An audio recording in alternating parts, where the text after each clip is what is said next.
it said that he had made it known that he wanted to stay with the Jazz and like the future. Sure. How good is that to hear from a general manager's perspective? Well, it's been a blessing. Here of late, Gordon expressed his interest, Derek, Ennis, Alec. So the core pieces and our young veterans, if you will, guys. I know they're all young, but the young veterans all have expressed love for the organization, for the community, especially for the Jazz fans. And I think they know how special a place this is and what a great area it is. The weather the last few months hasn't hurt. So, but look, Alec is from Kansas City. He went to Colorado, so he knows the Mountain West, and he chose to go there to school there or here in the Mountain West, and he's chosen to stay, and we really appreciate that. That the mindset of being part of something, being part of the Jazz tradition is very important to us, and the Millers are very proud of this organization and history. So when a talented young player tells you that, it lends itself to a position where you want to try to strike a deal if possible.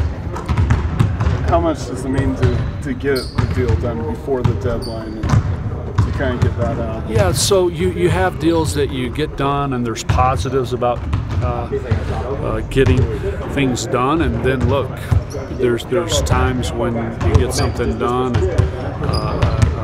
a player gets injured, and in some ways, when you get a deal done early, and this isn't just the Jazz, this is any sports organization, when you do an extension, you're somewhat indemnifying that player and acting as their insurance agency against injury.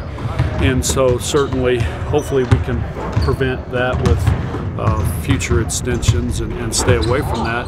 But certainly the positives are that you get to lock up a significant young talent we have him for the next 5 seasons. So it's a core piece to build around, and he's not going to hit the market. So there's positives on not getting an extension. For example, you can use a 5th year on guys that you have your restricted rights to. So there's, as always, guys, there's opportunity cost on both sides of the ledger. You went through for a while where the future is kind of unclear. Now you have Derek and Gordon and Alec locked down. Yeah. Is that what's your thought on that?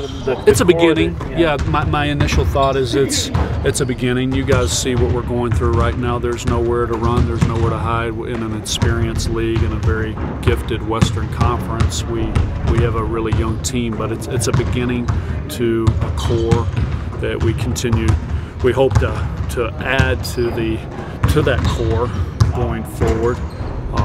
From a long-term standpoint, but also it's very important for us just to improve the core that we have, and so my initial thought is it's a start. Is that kind of the tactic that a small market team like Utah has to take, build from the draft?